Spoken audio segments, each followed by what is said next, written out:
It's begun. South Australia has been all but shut down and it will stay that way for at least 6 days in an ambitious bid to contain the coronavirus here. Adelaide's normally busy streets are deserted and shops are shut as the state adjusts to the new restrictions. The good news, there are no new cases today. The bad news, the restrictions will continue for now. Despite record testing, more than 20,000 in 48 hours, authorities are still trying to track down thousands more who may have been exposed to the disease.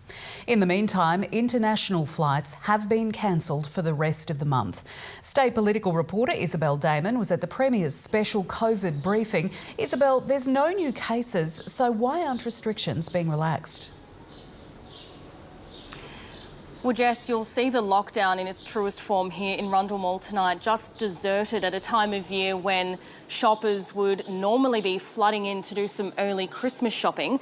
We haven't had any new cases today, as you've said, and health authorities are sympathetic to the view that this just looks like a huge overreaction. But they're saying while it is a positive sign, we're still in the very, very early days of this cluster and the way it's developing. Now, more than 3,000 people have already been placed in quarantine after being directly linked to this cluster. Many thousands more are awaiting a test result as well.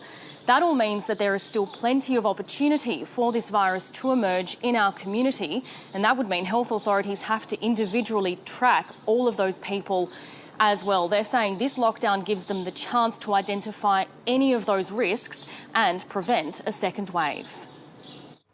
South Australia officially in lockdown from the stroke of midnight.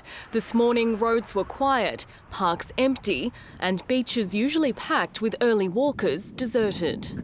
So far we've seen maybe a couple of people walking down to the supermarket, and that would be about it. I'm sure day 2, day 3 will start feeling a little bit long. We have woken up to a very different South Australia today. There weren't any new cases despite record testing, and the cluster was revised down by 1 case to 22. 3 of those people are hospitalised but stable, and we've also got 17 suspected cases which we are treating as cases. The Chief Public Health Officer says the continuing lockdown has created a window for contact tracers to act before the virus can spread further. There are some areas of real concern in South Australia, and we need to find every person that was at those places.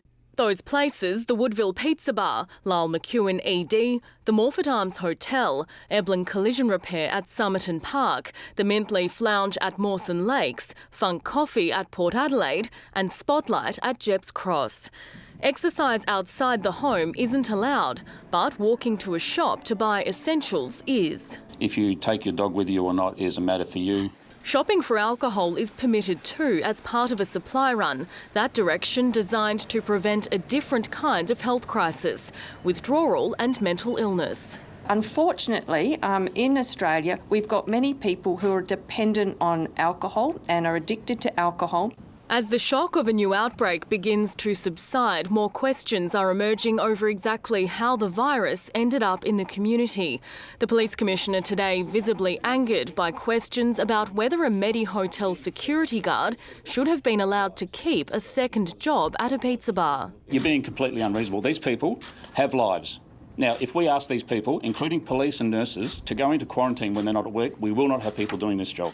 Victoria's Hotel Quarantine Inquiry recommended that staff work at only one site and hold only one kind of job. We're always looking to improve the way that we do manage those sites, and I know that Health is already looking at that. Daniel Andrews today announced major changes to his state's hotel quarantine system. Everybody who works in this program will either work for the Victorian Government or be exclusively contracted for this purpose and this purpose only. We will advance contact trace every single person. Stephen Marshall's already promised a thorough review. Many businesses were caught off guard by the sudden shutdown and left trying to figure out if they were classified as an essential service. There has been some mixed messaging. Bakeries were told they'd have to shut, but SA Police has tonight told the ABC that decision is now under review. Crucial information wasn't uploaded online until after the lockdown had already started, leaving workers in the lurch and businesses with extra stock to deal with. Confusion and chaos at the Central Market. Shelves usually stocked full of fresh produce, instead empty and boarded up as traders grappled with the shock news they weren't allowed to open. For it to suddenly come to a halt was it's just a shock. Shop owners were forced to send workers home and salvage what they could. Fresh meat, you know, there's not a lot you can do with it. There's only a certain amount of freezer space. Very frustrating for customers. Phone's been going all morning. But it was a surprise of a different kind for David Randall. Hardware stores were a last-minute addition to the essential service list. Finally found out at 10 to 2 this morning that SA Police said we'd be allowed to open today. There wasn't much time for anyone to adjust. The directions were only published in the early hours after the lockdown had taken effect. The flow on of information has been very slow. It's the yes, no, maybe, no that probably I find hard to swallow. They read like a piece of legislation. These things don't happen overnight. This one was signed at 1 minute to midnight last night. Confusion at petrol stations too, many starting the day serving coffees and takeaway food, only to be told that's not allowed. Service stations that have food outlets as a part of their facilities are not allowed to operate those food outlets. Coincidentally, as the closures began, last month's jobs figures were released. 6,300 jobs were created in October, meaning more people were employed last month than in January, although it might be cold comfort now. I'm very proud that we've made this decision to get on with this and to get us stood back up to our COVID normal environment as quickly as possible. That will protect the most jobs in our state. But the economic effects of this second lockdown are yet to be felt. JobKeeper is another major concern for many businesses. Confidence was at a 20-year high last month after the South Australian economy bounced back from the first wave of COVID-19. That meant profit went up and many businesses no longer qualified for the federal subsidy. Now hundreds of them are wondering if they can reapply after being sent into a harder lockdown with virtually no notice. Business SA has received more than 500 calls already and is asking the state government to step in, but there's no word on any further assistance just yet. Stacey Lee, ABC News, Adelaide.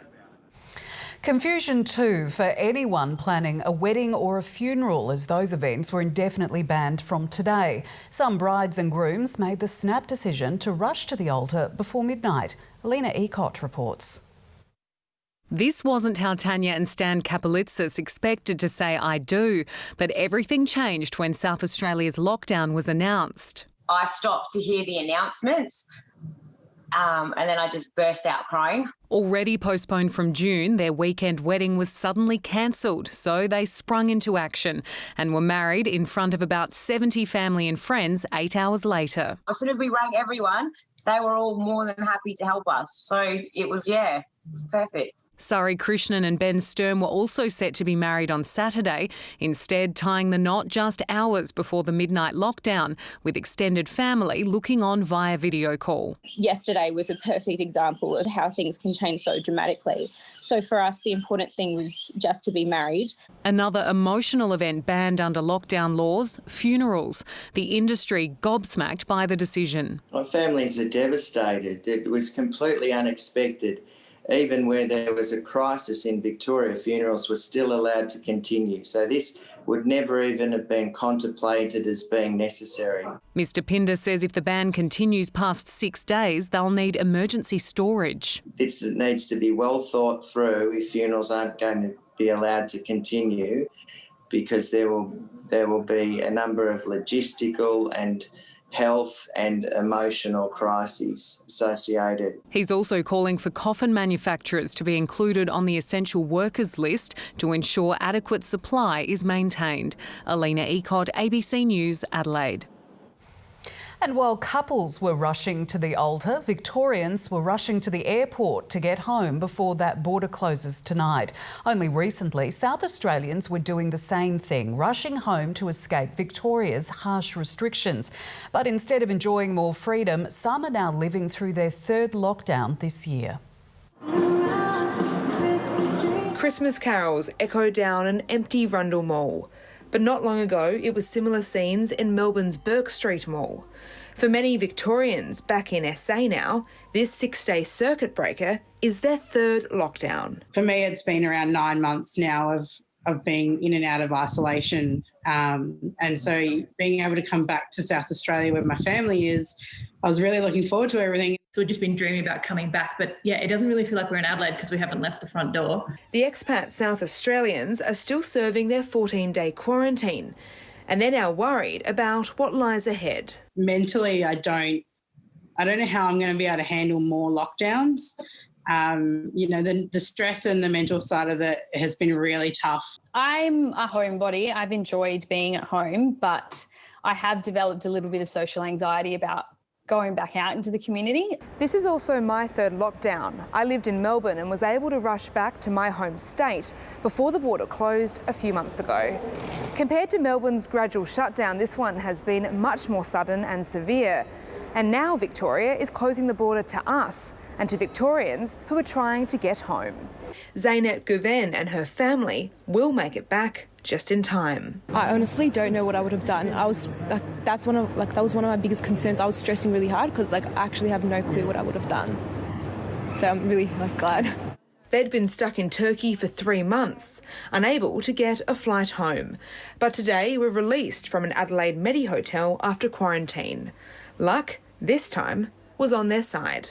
Sarah Mullins, ABC News, Adelaide. So much has changed in the past 24 hours with the state adapting to another new normal. Across our towns and cities, the contrast is stark as normally busy communities come to a standstill.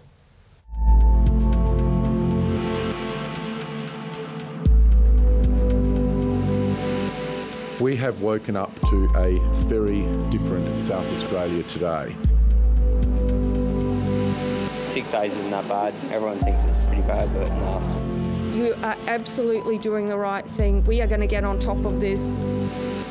We got through it at the beginning of the year and I think we'll get through it again at the end of the year. I'm just a little bit disappointed for the kids. Be patient, be kind, stay at home. I'm all for it if it gets over the pandemic much quicker. I don't want to go through what Victoria went through. We need to get back to that wonderful place where we could enjoy the things that we all enjoy. And I know that this is the right thing to do. I want to say how proud I am of South Australians' response to this latest outbreak. While we may be physically distanced, I believe that we have never been more united.